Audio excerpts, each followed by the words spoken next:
Come on.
Yo, yo, yo, yo, everybody.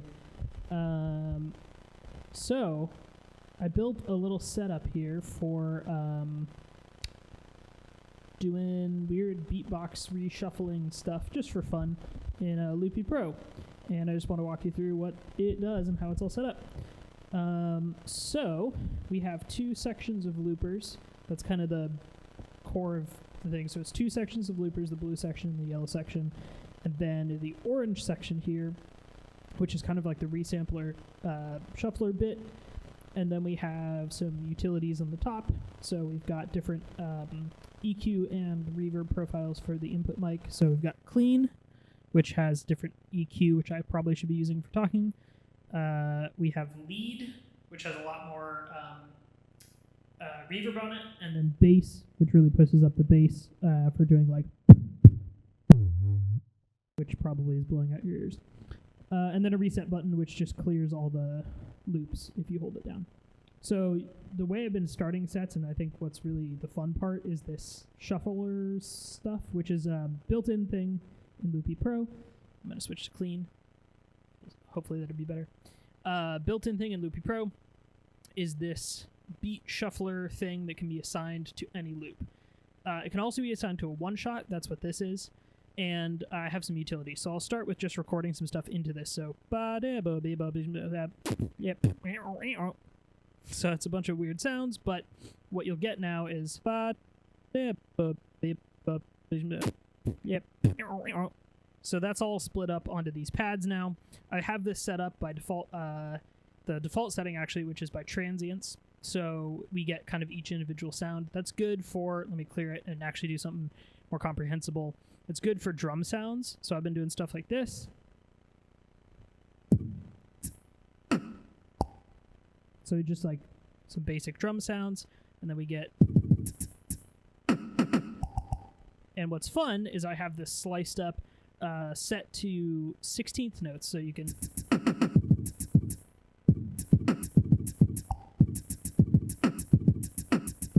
So you can't really play out of time, which is fun. And then I have these loopers, which are taking audio from, or taking an output from this orange setup. So let me just show that real quick. If we go into the mixer, we've got our input channel here, which you can see my mic coming in on this channel. On the input, that's got an EQ, which is controlled by these settings, as you can see, as well as a reverb, which is also controlled by those settings, or by these presets. I'll show you how all that's set up in a second, or in a little bit. And we've got the orange channel, which is the resampler, and that's going to the output, so you can hear when I hit buttons, as well as it's routed here in the routing section. I'm moving fast, but if any of you are familiar with Loopy Pro, you'll understand this. Maybe I'll do a more in-depth thing about the way I've programmed all this stuff later, but the color destinations are set up to be blue and yellow. So blue and yellow basically are receiving inputs. One thing that I have been doing in all of my Loopy Pro setups that is very neat, something I kind of stole from Beardy Man conceptually, but I'm doing it a little bit differently here. Actually, I'm kind of doing it similarly to the way he does it in Ableton, but I have what's basically I'm calling a record buffer, or like a resampling buffer. And so I'll just explain it because we're in the mixer section, but each of these channels here has got a send to send A. So I can turn up and down send A. And you're not going to hear anything change because send A actually doesn't go out to the output, it just lives within itself.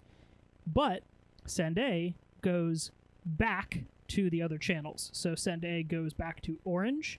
It goes back to yellow and blue. I'm actually not using it for orange right now, but what's neat about that, with the way the sends are set up, I have these bars here, and I've set it up so that when you swipe up on the bar, it sets the send all the way up, and when you swipe down on the bar, it sets the send all the way down. And so basically what these are set up to do is send to the record buffer, and then any of these channels can listen to that record buffer and record. So an example would be like, so you have that going, and then if it's now sending to the record buffer, I'm going to try to turn that down a little bit just because it's annoying. You can see it's going to A, and now if I... So now you can see blue channel can receive from that. So I'm going to reset everything. So let's show off how this beat shuffler works. Show you the details here. So let's record some stuff back into it because I cleared everything.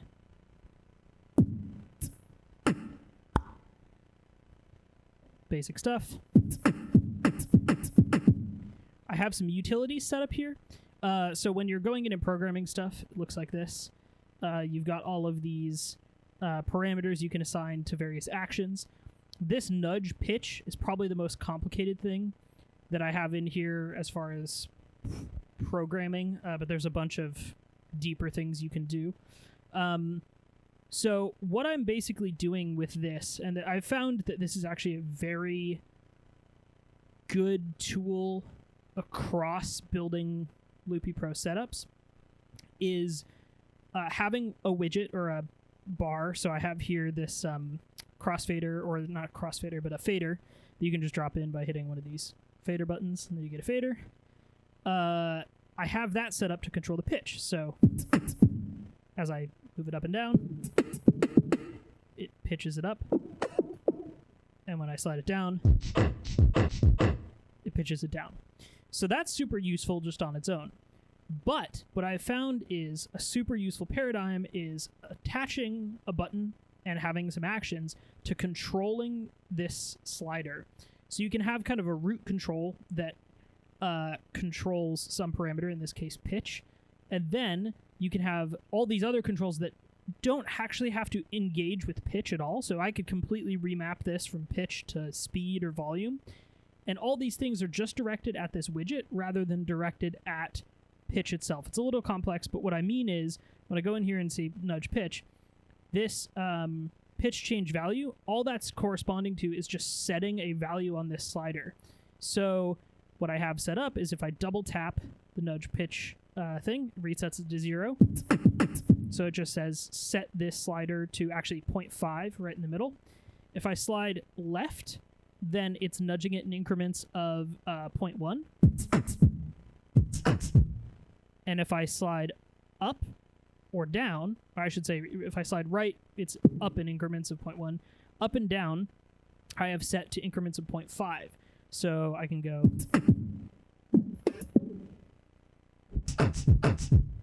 and then double tap to get back to the center.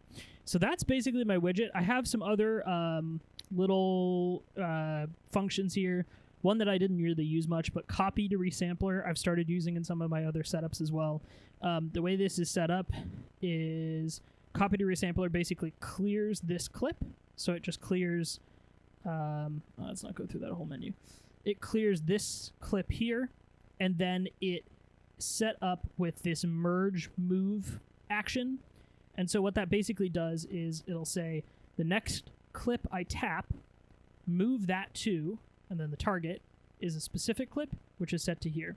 So what that's useful for is when I go like, burp, burp, burp, burp, I can now just go copy to resampler and tap on that clip, and now it's copied over to here, and it auto clears it and everything, so I don't have to worry about like merging and all that stuff.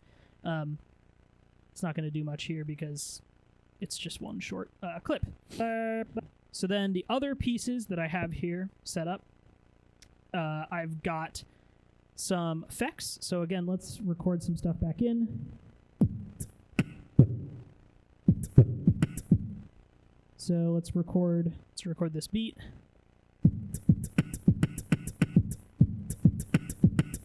So it's really easy to just get these cool rhythmic things going. And another thing I have set up here, which I think is super important for this kind of setup, is the threshold recording. And that just means it's not going to start recording the clip until it hits a certain audio threshold. That means that I can just press buttons, and I don't have to really time out any of the clip timings other than just tapping it when I loosely want it to end. And Loopy Pro is very good about just finding the right clip length. So if I get that, let's say I want some... Let's re-record some hi-hats here. Maybe some like echoey ones. So that's good. I also have a volume control here. Just controlling the volume of this clip, just so that if I record too loud or whatever, I can kind of mix on the fly. So let's just get some hi-hats in here.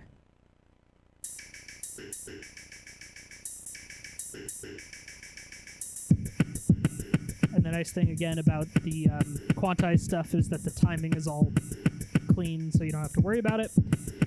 So what I have here in these sections, these faders, or sorry, I guess they're like knobs. I don't know what you would call that, digital knob, are controlling instances of Tornado. Same layout for both. As far as what's in Tornado, I can show you that real quick. So what I've got in Tornado is first knob is controlling I'll just do that. First knob is controlling a reverb, except that's the wrong instance of Tornado. So first knob is controlling reverb. Second knob, I'm just going to try to do this so you can see the knobs moving as I do this. It's a reverse delay. I use that all the time in Tornado. Tonalizer, which is cool for turning stuff into like weird, like, I don't know, synthesizer sounds. Just a phaser. And then I love Tornado's like slicer, arranger, and loopers. I actually haven't gone through and like imported all of my Tornado stuff onto the iPad yet. I have a bunch of custom presets that I've made, but for now I'm just running with stock stuff. So I've got basic things like just like a looper, a pitch looper, which is fun for like sort of glitchy tape stop stuff.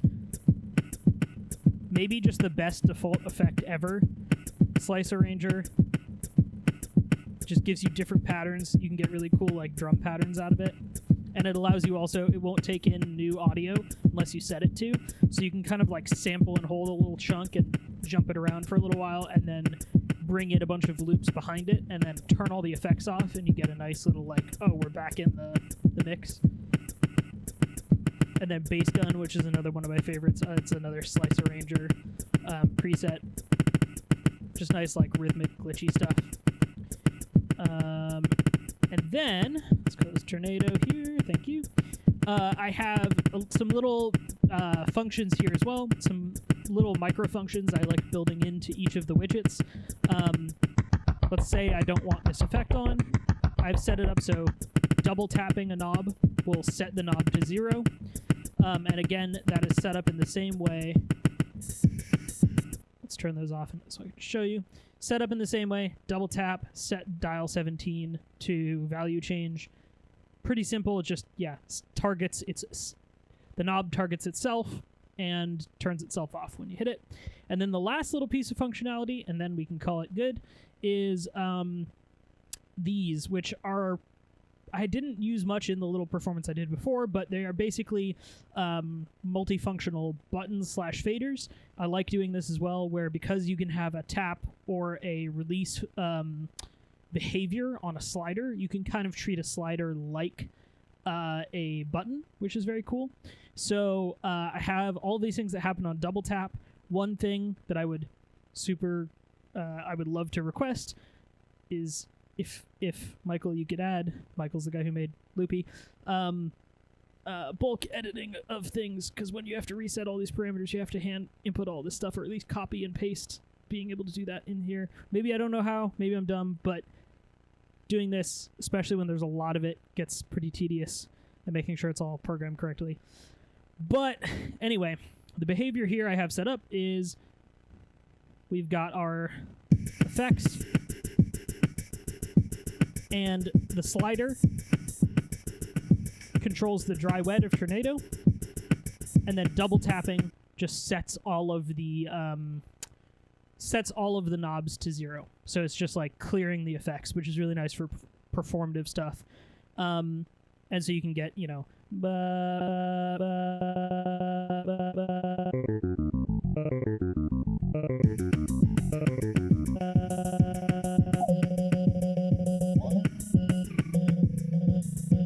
then here's a good example of where you might use the resampler. So sending to the resample buffer. So I now have a recorded loop. You can't hear it because Tornado is applying effects, but now if I turn this off, now we've recorded this in, and we can apply effects on top of it.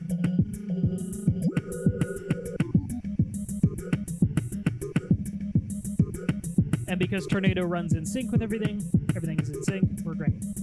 Last thing is just this button, press and hold, set to clear all the loops. I need to get it to clear all this, but it is kind of useful that you can have the effects going, keep a loop going after. But yeah, that's the little beatbox setup. I have a bunch of templates that I've been using in Loopy Pro for all of the modular stuff, and I have one that I built for just like a single source input for more like kind of with the OP1 or whatever. But Loopy Pro's fucking huge. This is like pretty much replaced my laptop for a lot of my music stuff, especially because just like the live looping just does the thing you want. So check out Loopy Pro. I hope you enjoyed, and yeah, thanks for watching. Peace.